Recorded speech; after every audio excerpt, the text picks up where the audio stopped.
back to the Nerdy Neighborhood, everybody, and welcome back to your Friendly Neighborhood Comic Show. I'm your host, Lauren, your Friendly Neighborhood Bi, and I'm trying this new setup I made today, and the camera's in a different spot, so if you guys are wondering why I'm not looking at the camera half the time, it's because I'm trying to figure out where looking at the camera is. But we are back with another Cooking with Creatives interview today. We are talking with Jennie Wood and Dozer Draws. They are the creators behind Paper Planes, which is coming out from Maverick, a Madcave Studios imprint, in June. Well, welcome you guys. It's your first time in the Nerdy Neighborhood, first time on the show. How are y'all? I'm good. Thanks for having us. Yeah, thank you. I'm super excited to be here. Yeah, I love your shirt, Dozer, because Darkwing Duck just came out. Thank you. That is really awesome. I know a lot of people in the Nerdy Neighborhood have been picking that up as well. Have you been picking it up? I think the last I've seen were some of the episodes in the DuckTales, the new show, and then I haven't checked the news really. So. Oh, they have a comic out with it now, which is exciting. Oh, yeah. Okay. I should keep my eyes out for that. I'll say maybe you'll get to be an artist on one of the covers or something one day. You just never know. Ooh. Well, again, welcome to you both. I'm super excited to have you on. Let me do what I'm supposed to do and actually put the cover of Paper Planes up here. One thing I really love is that, and Dozer, I'll take it away so we can see you, don't worry. One thing I love, this is a YA graphic novel, if I'm not mistaken, right? Yes. Because it's like 200 plus pages when I read it. I was like, so this is not a normal graphic novel. I love that for me. So, Paper Planes, I love the synopsis to save you guys a little bit from having to say a gazillionth time of what Paper Planes is. So, there are two high schoolers in this book, Layden Worthington and Dylan Rinder. They've always been inseparable, but when they're both shipped off to a summer camp for troubled youth in the aftermath of a tragic event, their lifelong friendship is put to the test. So that is a super brief synopsis. And one thing that really drew me to wanting to not only read this myself, but talk to y'all about it is such a huge emphasis on friendship, rather than a romance or things like that. How important was, making sure this was a friendship rather than some other form of, relationship bond there. The first thing that comes to mind is friendships, especially like grade school friendships, and then transitioning into high school and trying to keep those friendships, I think is something that everyone can identify with. And something I think that often gets overlooked is when you lose those friendships, when you grow apart, that can be as painful, if not even more, than a breakup with a boyfriend, girlfriend, a partner, a romantic partner, right? So we really wanted to explore that, like just how heartbreaking that can be to just be pulled apart, grow apart from this really close grade school friendship, and the struggles you go through to try and keep that friendship when your worlds are changing. It's a huge shift to go from grade school into high school. You start to become aware of different classes, in terms of rich kids versus poor kids, like where people live, how much money their parents have, what people do on the weekends. And these differences really start to separate people, I think. And we wanted to explore that. Yeah, that makes a ton of sense. And I love that because I think, especially when I was growing up, it was very not talked about, when, you're fifth grade going on to middle school and you don't get to go to the same school with somebody, like just those seemingly little things alone are traumatic enough. And then you have this story where there's a life-altering traumatic event it makes it, that much worse, I feel like. And I was really, it was really cool, Jennie, to read in the press release that a lot of us got from Madcave. You spoke about how this was super personal for you. Talking about, trying to process this, intense grade level friendship that you had to work through after finding one of your close childhood friends passed away. What was this cathartic for you in a way? Was there a different way you viewed writing this story for yourself? It was absolutely cathartic. So soon after the pandemic started, I found out that a grade school friend had passed away. And, we're all in isolation, and I don't have distractions of going out to distract me from that. And so it just took me down that rabbit hole, for better and for worse, of what this grade school friend meant to be. And this is not a person who was in my daily life now, but they made such a huge impact on me in grade school. And then we grew apart in high school because, again, I'm from very working class roots and she was not. And, we would go skiing with the rich kids on the weekends, and I would work at my movie theater. We had much different lives by the time we were 15, 16. And I really wanted to explore that. I wanted to explore kind of the imprint that grade school friends leave on you. They help mold you, as you're forming who you are. I mean, we our whole lives we are growing into who we are, but really, like in grade school, we start to first take our personalities really start to take shape. And so these grade school friends, they're part of that. And so I was, rewatching Stand By Me and rereading Stephen King's The Body. And around this time, I was approached by Erica Schultz, who, is this phenomenal editor and writer.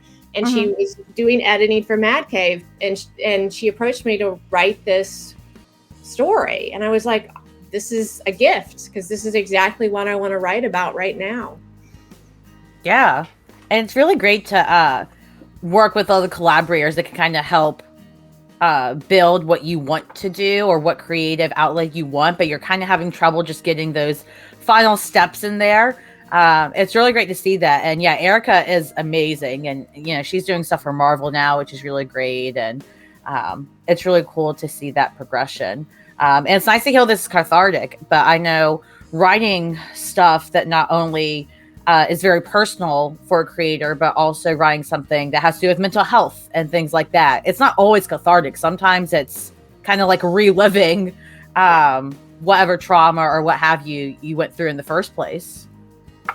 Yeah, sometimes it can be very triggering, but I think I was ready to write about these things. And, creating a world of fiction, you can write about things that happen to you, but it's different because it's different characters.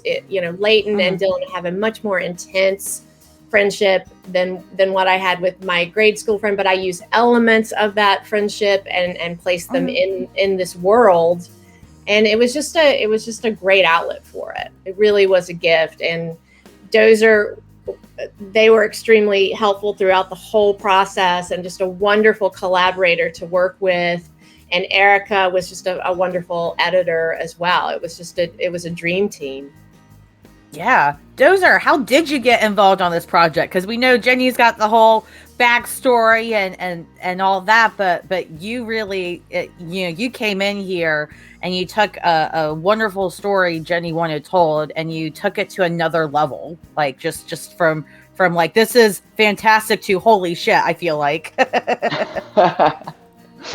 I think I was first approached by Erica to join the project, and she sent me the outline of the story, and I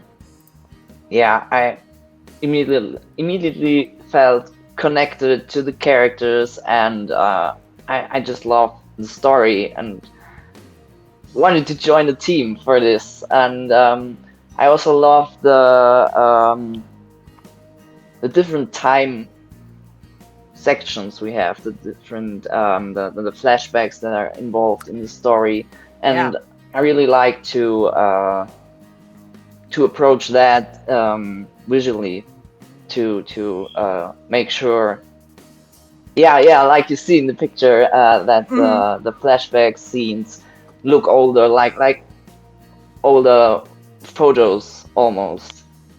Yeah, I was actually gonna ask about that because I can tell there's a different palette scheme. Like, it's not even just using different colors. There's a different tone to the flashback scenes. Were there certain emotions that you wanted us as readers to feel with the flashbacks versus the current time? Yeah. that was the intention of that. And I think I did a few test pages or test palettes at first, and we played around with different textures, and I think it turned out really great. I got a lot of feedback from Erica and also from Jennie about how exactly we wanted the flashback pages to look like. Yeah. And I love how, so this is a YA, graphic novel. What I really love about this is that the art is very, YA friendly as it needs to be, because that's your audience. Yet, as an adult reader, I'm saying here, like, this just looks so authentic. It doesn't look like it's only trying to cater to an audience. It feels universal. You did such a great job really capturing, how accessible this story can be to people. Yeah, I just think accessible is a great word to describe Dozer's art. It's just, yeah. I feel like you can look at these character designs and see yourselves in them, and the way they're designed, their facial expressions, they're so emotional. It's just amazing art. Yeah. And I'm interested because, again, this is a YA graphic novel. This could have been done in a bunch of different formats. What kind of had you, Jennie, stumble on this and eventually decide, you know what, let's do a YA graphic novel? When Erica came to me, the idea was to make it a YA story. Obviously, you want to make it universal so that adults it resonates with them as well, right? But I did consult. I have a friend who has I wrote the script for this in 2021. At the time, a close friend her daughter was 13, and so I would run things by her, like because I'm not 13, and language does change, and you don't want to talk down to people. And so, one thing especially I wanted to capture is how younger people are more fluid in terms of gender and sexuality and more accepting of each other. And while older generations still have issues with it. So, Dylan, people accepting Dylan's they, them pronouns is much more fluid than, like, I wasn't aware of non-binary when I was a teenager. Like, I hadn't heard that term. So that had to be different. And we worked hard to capture that. Yeah, it's really cool to hear that perspective from you, because I know, like you said, it's very much seen, and it's true that a lot of, people that are older generations have trouble with the they, them pronouns. And you just said, you didn't have that back then, but even you're using they, them pronouns now, which is really cool. Like, it sounds like that even though you didn't know what it was, and that might have been really confusing, you kind of were like, at some point, oh, well, maybe that is me. What? So it's actually the world of comics that introduced me to the it's been an amazing journey. So I wrote a graphic novel series called Flutter, which was about a girl who shapeshifts into a boy to get her dream girl because her dream girl is straight. And so I went, I know. And, if I wrote that today, that character would be non-binary. But I started working on this well over a decade ago and went to comic conventions. And I remember being on my first panel at Queers in Comics. It was a convention, a conference in Midtown. And the moderator asked me what my pronouns were. And I stumbled, and no one had asked me that. And I didn't even know how.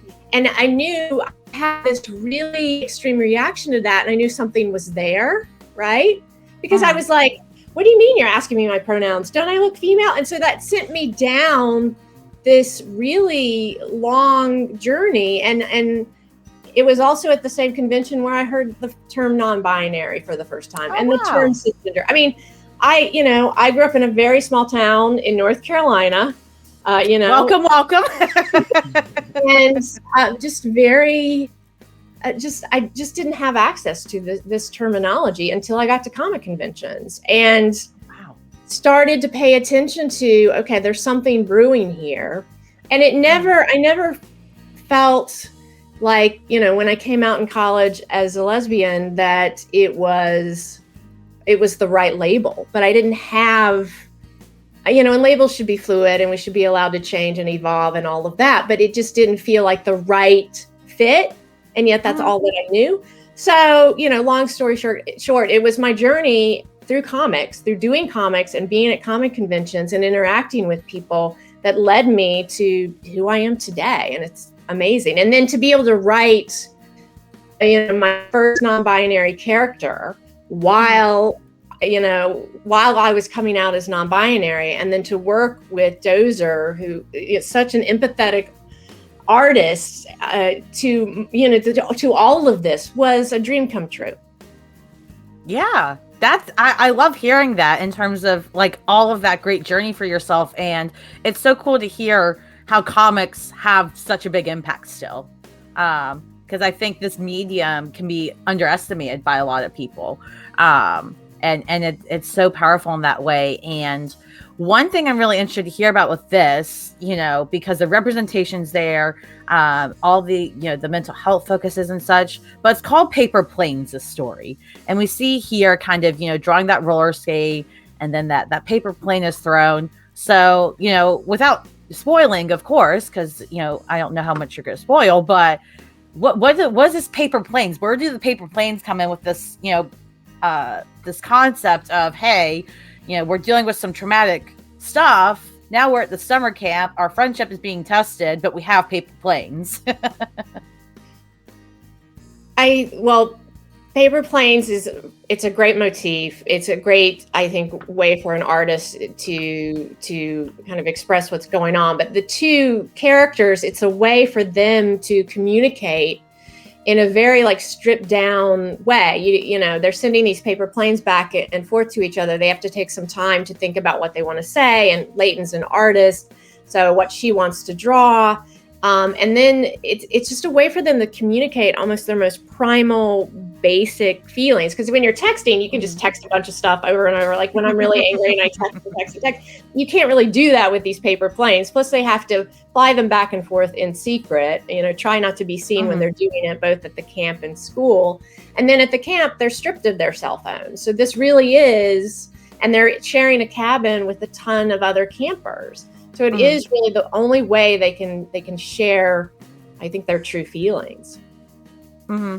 That makes a ton of sense. And I love how that really just kind of goes into the grade school feeling, right? Because that's what a lot of we had to do. And especially if you don't have a cell phone like we do nowadays, how I feel like a lot of kids nowadays, if they don't have a cell phone, they're like, we can't communicate. And it's like, there's so many ways you can communicate, so it's really fun to kind of see that played out, even through kind of a story that does have some intense things. It's cool to see both of you put those concepts together of, hey, we got some heavy stuff we're talking about, but also let's add in things that kind of bring the audience in together, that keep us going, hey, but this feels nice. There is this nice thing that makes sense. Yeah, I think that you're touching on a great point. I think the paper planes bring some levity to the story. They can literally lighten it up. Yeah. I absolutely love that. And Dozer, I wanted to compliment you again because all the art is absolutely phenomenal. And I especially love how you draw all the characters' faces, their facial expressions, how expressive their eyes are. It just feels so authentic, and I think that helps the genuinity of the story come across to us as readers, or at least it did with me. It's just how authentic these characters not only sound, we could do to Jennie's writing, but also how they look. Like they look real. Yeah, thank you. That was actually one of the like that one thing that I really wanted to get right was the facial expression, that you can feel the way they talk, or even when the characters are not speaking in a few panels or scenes, then that you know what's going on inside of them. And I mean, it's not an action loaded superhero comic, and there are some wilder action scenes, but it's not the real not like the real superhero kind of thing. And it's a lot about I think in movies you'd say the quieter tones and stuff. It's really down to earth and very. To me, the story felt so real, and it's so authentic, and I just really wanted to get that right. The expressions, I wanted everyone to feel like you could meet these characters in the streets somewhere, like they're real people. Yeah, I completely, see that. These are people that I'm like, man, if I'm not paying attention, I'm going to miss, exactly what they're going through. Because that's the cool thing about the comics medium too. I mean, with all mediums, require paying attention, but the comics medium, there's so many clever ways, I feel like, that you can put in those like little moments, those things between panels that if a reader blinks, we miss them. And one thing I found with this story is that it's very rereadable. I don't reread a lot of stories or even rewatch a lot of movies because I'm like, that was great. And then I go to something else.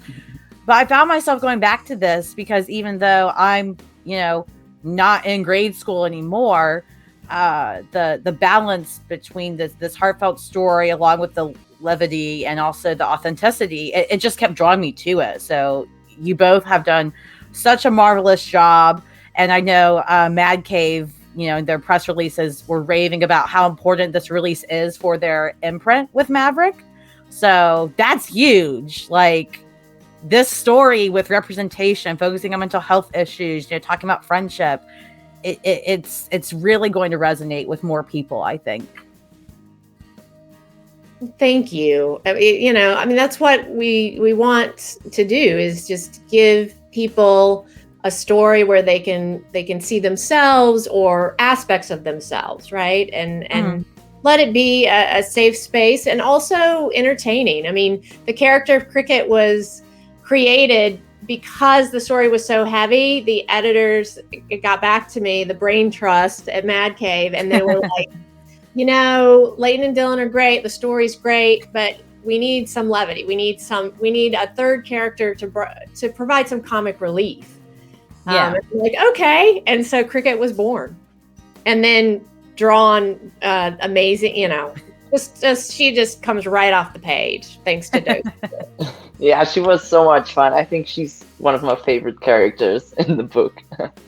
And I love hearing that because I think often people are like, oh, comic relief is built in, or the opposite of, oh, well, if somebody tells you to add in a character, then that's not real to your story or that's inauthentic. Because I had no idea Cricket was just added later. Cricket's so seamless. So that just speaks to how genuine the story is, and also why that process works of editors see, hey, let's do this, and the creators go, hey, I didn't think about that. Okay, let me try it. And I mean, yeah, you both just did such an amazing job. I had no idea. I thought Cricket was planned from start to finish. I think it's important to share part of the process because she made the story better. And I could have met some resistance, like I've already spent a ton of time and Dylan and Layton are already fully created and their relationship, but Cricket comes in and it just makes the story better. Yeah, I could not agree more. And I know also, as a writer, how important it must be to find an artist to, represent your story in such a manner and do it justice. And Dozer, it's so great to hear how even though a lot of the actual written story is so personal for Jennie, that you still found it touching and authentic and you wanted to do it such justice. That's just so wonderful to hear because, at least from your press release, how, talked about you like to work on diverse projects. It sounds like representation of all these different matters is so important to you. So I'm so glad you guys got to work together on this because there's magic there. Thank you. I mean, Dozer's a huge reason there's so much diversity in the book, like their character designs, just making sure different demographics are represented. I mean, some of that's in the script, but Dozer just took it to a whole other level. So just, amazing. That's awesome. I can't rave about Dozer's work enough. as a writer, because so much of this story is about talking heads and like close-ups and emotions. And, I try to have the artist in mind. So whenever I got to write like a go-kart scene or, swimming scene or something that had some action, I'm like, oh, good. And making Leighton an artist because, then Dozer can, show another level of art through. I mean, Leighton's not the artist that Dozer is, but like you have to, keep it, expand it in different ways with the artist in mind. Yeah. And I love hearing that process. I know there's discourse and throughout like the comic book, social, and I can't talk today, but just through the comic community, that's the way we put it, where people talk about, hey, a story isn't just the writers, it's also the artists. Whether they fully are involved in creative process or they help in their own ways, whatever their process is, it's also theirs. And that's one thing that's really cool about this too, is that it really does feel like both your story. And I felt that just, reading it. And now after talking to you both, I'm like, yep, this is 100% both their story. And I really love seeing that community amongst creators because, it doesn't always go like that. Right. I mean, I come from the point of view that comics is really an art medium. It's the art that jumps off the page. It's an really great cover on a banner at a comic convention that brings the people over. People are drawn to the art. And so they need to go hand in hand. And, there needs to be I just approach it as a writer. I write for an audience. Obviously I write on some level for myself, but it's just as equal for the artist. You write with the artist in mind. Yeah, I absolutely love that. Well, I am so excited for Paper Planes to come out. It was originally slated for a May release, but y'all, we all know the printing delays are still real. So now it's getting a nice, cute summer release. Right now it's slated for June 27th this year of 2023. So obviously be sure to pre-order that if you haven't already. It is going to be great. Dozer, do you want to share anything else about the book? You want to plug where people can find you, all that great stuff? Yeah, I mean, when the book is out, everyone should take a look at it, pick it up at their favorite comic book store or online on the Madcave website. And yeah, you can find me online on Instagram or Twitter at Little Dozer Baby. I love that. That's adorable. I don't have anything that trendy. Like, dang, I need to get with the times or something. Jennie, where can people find you? If there's anything else you want to talk about with the book as well, please do. People can find me.